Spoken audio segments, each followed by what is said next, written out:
দুজনের নাম তো নিতেই হবে ভাই, নিতেই হবে। আজকে এই দুজন যা করতেছে একেবারে ডুবাই দিতেছে, তারেক রহমান সাহেবের ইমেজ ধ্বংস করে দিতেছে। অনেকেই বলে যে না, তারেক রহমান সাহেব এটা জানে, উনি উস্কাইয়া দিছে এই দুজনের যে হ্যাঁ তোমরা এই সাইডটা চালায়া যাও। ধানের শীষের বাইরে কেউ দাঁড়িপাল্লাতে ভোট দেওয়ার কথা বলে সেখান থেকে সুস্থ হয়ে বাড়িতে ফিরে আসবেন বিএনপি নেতা কর্মীদের কাছ থেকে, আমার তো সেটা মনে হয় না। লন্ডনে একটা মানুষ 17 বছর আছে, পরিবেশ মানুষকে বদলায় দেয় ভাই। লন্ডনে থাইকা এরকম কুটচাল দিবে এটা আমার বিশ্বাস হয় না। কিন্তু এই দুজনকে কেমনে থামাবেন? রাজাকারের বাচ্চারা বলে এখনো ঢাকা বিশ্ববিদ্যালয়ের গোলাম আজমের ছবি টাঙ্গায়। এরা রাজাকারের বাচ্চা, এরা বাংলাদেশ মানে না। যারা নিজামীর ছবি, গোলাম আজমের ছবি ওখানে টাঙ্গায়, যারা এরা বাংলাদেশ মানে না, এদের ভিতরে হলো পাকিস্তান। দেখেন কেউ কিছু বলে না, কারণ ওনারা বীর মুক্তি যোদ্ধা, যার জন্য এই সম্মান দিচ্ছে। কারণ ওনারা 71-এর সাথে জড়িত ছিল, যার জন্য এই সম্মানটা পায়। কেন বলতেছি সম্মান পায় এখনো?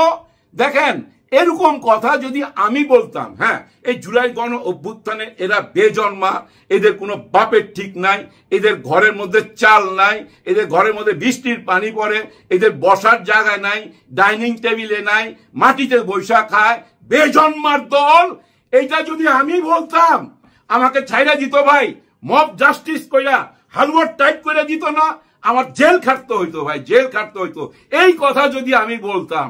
কিন্তু দেখেন উনাদেরকে কেউ কিছু বলছে?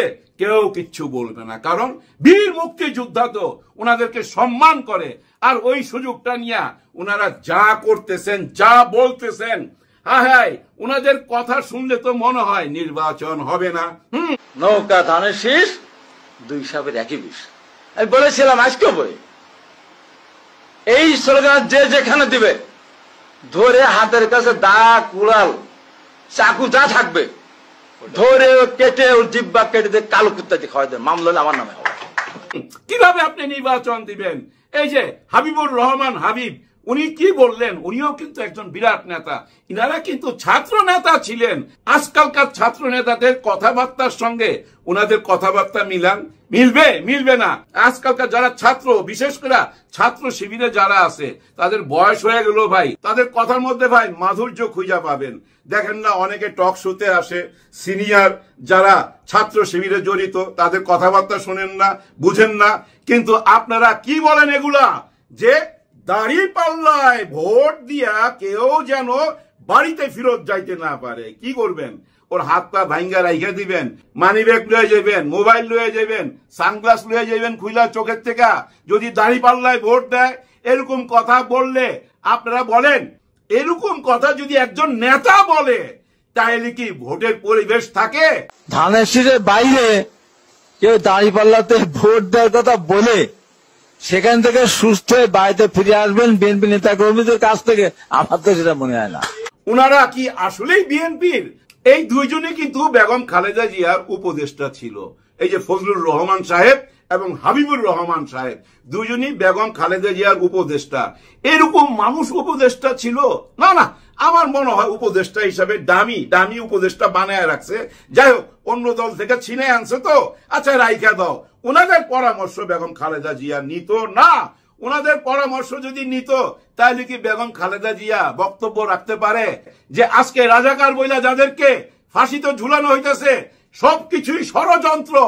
নিজামী, মুজাহিদি, দেলোয়ার হোসেন সাঈদী, কামরুজ্জামান, কাদের মোল্লা, এদের সবাইকে তারা মিথ্যে মামলা দিয়ে গ্রেফতার করে রেখে দিয়েছে। তারা ভেবেছে স্বাধীনতা বিরোধী বলে তাদেরকে গ্রেফতার করেছে। আমি বলতে চাই, আজকে তারা যে অবস্থা করেছে, গোপন চুক্তি করে, স্বাধীনতার পরেও যে গোপন চুক্তি করেছে, স্বাধীনতা বিরোধী শক্তি হলো এই আওয়ামী লীগ, হলো স্বাধীনতা বিরোধী শক্তি, দেশের বিরোধী শক্তি হলো এই আওয়ামী লীগ। তাই আগে তাদেরকে ব্যবস্থা করতে হবে। এই ষড়যন্ত্র কইরা আপনারা টিকতে পারবেন না। একদিন সত্যিকারের বিচার হবে। বেগম খালেদা জিয়ার ভিডিও বক্তব্য আছে তো ভাই, এই কথাগুলা নেটে ছড়ায় আছে, এগুলো আপনারা দেখছেন। উনার মুখে তো রাজাকার শুনি না, এবং দেখেন এই যে শেখ হাসিনা মাথায় হেজাব কইরা তসবি হাতে নিয়া মাথায় ঘোমটা দিয়া কি বক্তব্য দিছিল, উনাকে যখন প্রশ্ন করলো আপনি কেন রাজাকারদের সঙ্গে গেলেন? বিগত আন্দোলনে আওয়ামী লীগ স্বাধীনতা বিরোধীদের সঙ্গে যে জোট বেঁধেছে, যে লিয়াজো কমিটি করেছে, এই সমস্ত পরিপ্রেক্ষিতে আজকে কি এটাকে আমরা বিশ্বস্ত মুক্তিযুদ্ধের বিশ্বস্ত একটা প্রতিষ্ঠান হিসেবে বিবেচনা করতে পারবো? যেখানে জনগণের ভোটের অধিকার আদায়ের বিষয়টা রয়েছে, জনগণের অধিকার আদায়ের আন্দোলনে কিছু কৌশল আমরা অবশ্যই অবলম্বন করেছি। এটা একটা কৌশলের ব্যাপার, সব থেকে বড় কথা হচ্ছে আমরা যা কিছু করছি জনগণের স্বার্থে করছি, সেটা হলো বড় কথা। আপনি তো হচ্ছেন ৭১-এর মুক্তিযোদ্ধার সপক্ষের, কেন রাজাকারদের সঙ্গে গেলেন? তখন উনি কি বলছিলেন যে এটা একটা কৌশল। হ্যাঁ, ওনারা ইসলামিক দল, ওনারা আল্লাহ খোদাকে ডাকেন, ওনাদের অতীত আমরা ঘাটতে চাই না, আমরা দেশকে সামনে আগায় নিয়ে যাইতে চাই, এটা তো বলছিল। এভাবেই জামাতে ইসলামকে ইউজ করছেন। কিন্তু আপনারা সবাই 50 বছর পর এসে জামাতে ইসলাম বুঝতে পারছে যে না, আমরা নিজেরাই এই দেশের জন্য কিছু করব, অন্যদের উপর আর ভরসা করব না। এই দলে যায়াও দেখছি সবাই ওই একই কাজ করে, দেশের জন্য কেউ কিছু করে না। দুর্নীতি মুক্ত একটা বাংলাদেশ গড়ার জন্য ওনারা সামনে চলে আসলো। ডাক্তার শফিকুর রহমান স্যারের কথা তো আপনারা শুনেন, ওনার বক্তব্য তো শুনেন, কি সুন্দর রাজনৈতিক বক্তব্য দেয়। আর আপনারা এগুলা কি বলেন? হ্যাঁ, এগুলো কোনো কথা? বেজন্মা, ঘর নাই, বাড়ি নাই, বাপের ঠিক নাই, রাস্তাঘাটের পোলা। হ্যাঁ, রাস্তাঘাটের পোলারাই তো সেদিন পুলিশের সামনে দাঁড়ায় বলছিল গুলি কর, গুলি কর, গুলি কর। হ্যাঁ, বলছে না ভাই? হাসনাতের ভিডিও দেখেন নাই? হাসনাত আব্দুল্লাহ বলতেছিল না গুলি কর, গুলি কর, বুকে গুলি কর, বলতেছিল না? ওই বুক পাইটা দিছিল, দেখেই তো আজকে আপনারা এই যে মন খুইলা কথা বলতে পারতাছেন, বেজন্মা বলতে পারতাছেন। স্কুল কলেজের মাসুম বাচ্চারা নিজেদের জীবন দিয়ে রক্ত ঝরিয়ে আমাদের কাছকে মুক্ত করেছে, গোটা জাতিকে মুক্ত করেছে। একটা ভাই মারা গেল আমেরিকাতে, একটা ভাই দীর্ঘদিন বাইরে আছে, আমি দীর্ঘদিন অসুস্থ অবস্থায়। যা মুখে আসে তাই বলতে পারতাছেন। চোখ বন্ধ কইরা কান পাইতা শুনলে মনে হয় কি জানেন, আওয়ামী লীগের আমলে আছি। আওয়ামী লীগের নেতারা এই ধরনের কথা বলতো। আপনারা অবশ্যই সমালোচনা করবেন, স্লোগানে 100 বার গালি দেন, কিন্তু ওই রাজাকারটা খাওয়াইতে পারবেন না, রাজাকার খাওয়াইতে পারবেন না। স্বাধীনতার পক্ষে আর বিপক্ষে এই রাজনীতি খাওয়াইতে পারবেন না। এখন জামাতে ইসলাম রাজাকার খারাপ, তখন কিন্তু নিজাম হিসেবের সাথে ফটোগুলো যদি আছে মিটিং টিটিং এর, মধুর সাহেব ওদের সাক্ষী আছে।